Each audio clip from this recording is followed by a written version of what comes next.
the doorway into Western culture is through medicine. And then if we can demonstrate that psychedelics have medical potential, then people will look at the prohibition of them and question, why do we have that? Because psychedelics have for thousands of years been used for a combination of spirituality and healing. All of these ways that we use to identify ourselves are too narrow. If we can help millions and billions of people have that experience, that's the ground on which peace will be built, and I think that's the solution to the world's problems.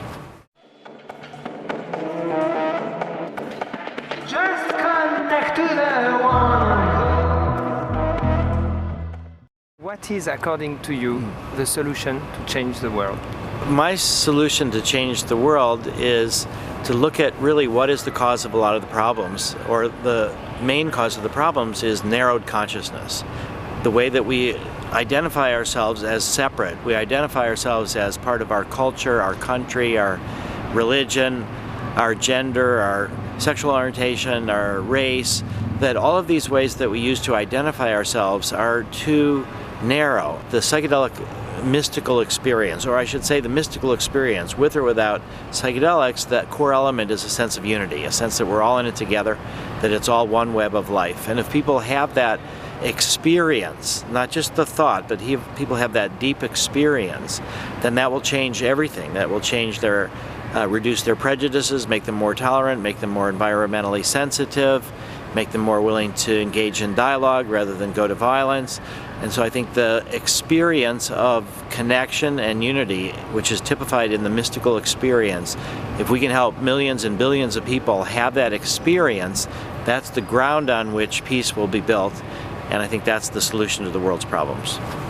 I think that people have to come to this on their own, that we can't dose people against their knowledge, against their will, that it has to be a voluntary movement on the part of people to open up. Because there's also what's been known in the mystical literature as the dark night of the soul, that there's a lot of frightening parts, there's a lot of challenges to letting go, to emotions that we've suppressed coming to the surface. And if you don't willingly go into this psychedelic state, it's going to be quite difficult. And when it gets difficult, you could be blaming others for making it happen instead of taking responsibility to work through it yourself.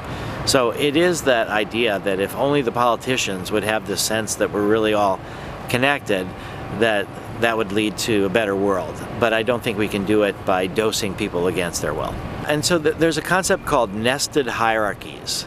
And what that means, it's like the Russian dolls that are a $1 and then you open it up and there's another doll inside it, and you open it up and the dolls get ever smaller.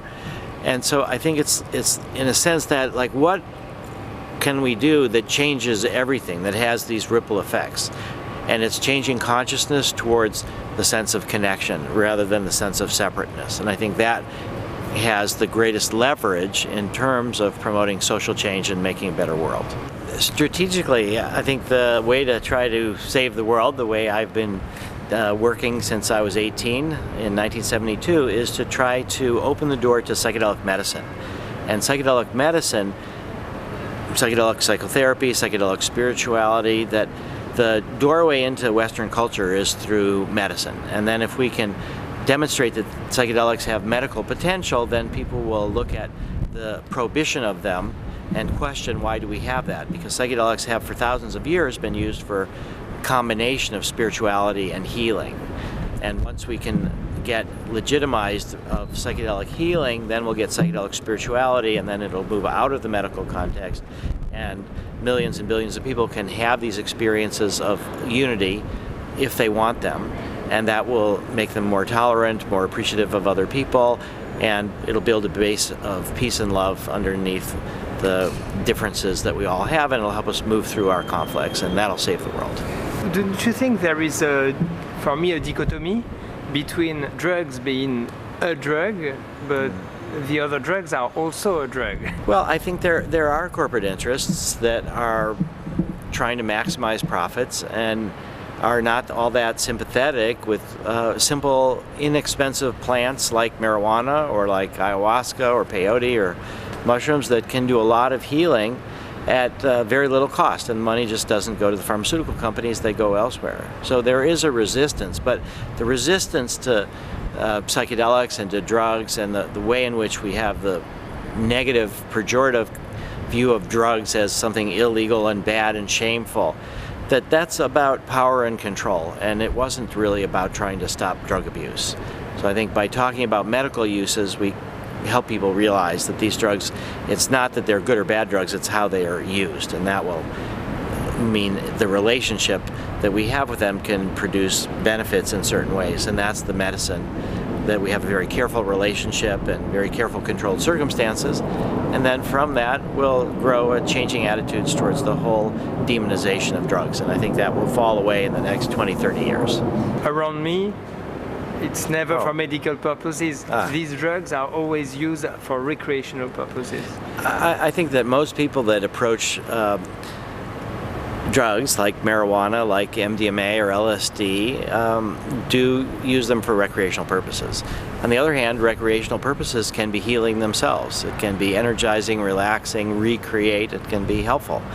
And around where I'm at, though, there's a whole psychedelic therapy underground. There's a lot of people that are using psychedelics for therapeutic purposes, even without government permission. And then there's a small and growing group that's doing the research to demonstrate the medical potential. And I think a lot of the people who use these drugs recreational don't even know that these drugs have a therapeutic medical purpose, because it's been squashed for so long.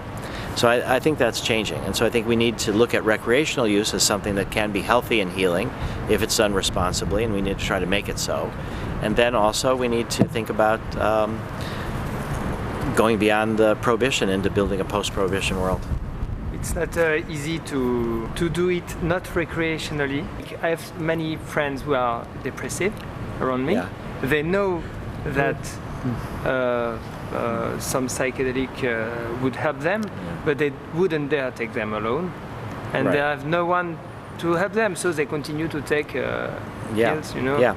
Well, it's true that trained therapists can make a big difference helping people get the most out of a psychedelic experience. But it's also true that MDMA is the most inherently therapeutic of all the psychedelics, meaning that people can make a lot of progress on their own even without therapists. And we hear a lot of stories of people that took MDMA and solved certain problems for themselves without therapy. So I think that there are books, and MAPS is handing out brochures here at the Breaking Convention conference, and part of it is how to help a friend if they're having a difficult experience. But really it's another way to say how to help yourself plan for a positive experience. So more and more of the knowledge is getting out there that they're not just recreational tools, that psychedelics have a whole range of potential benefits.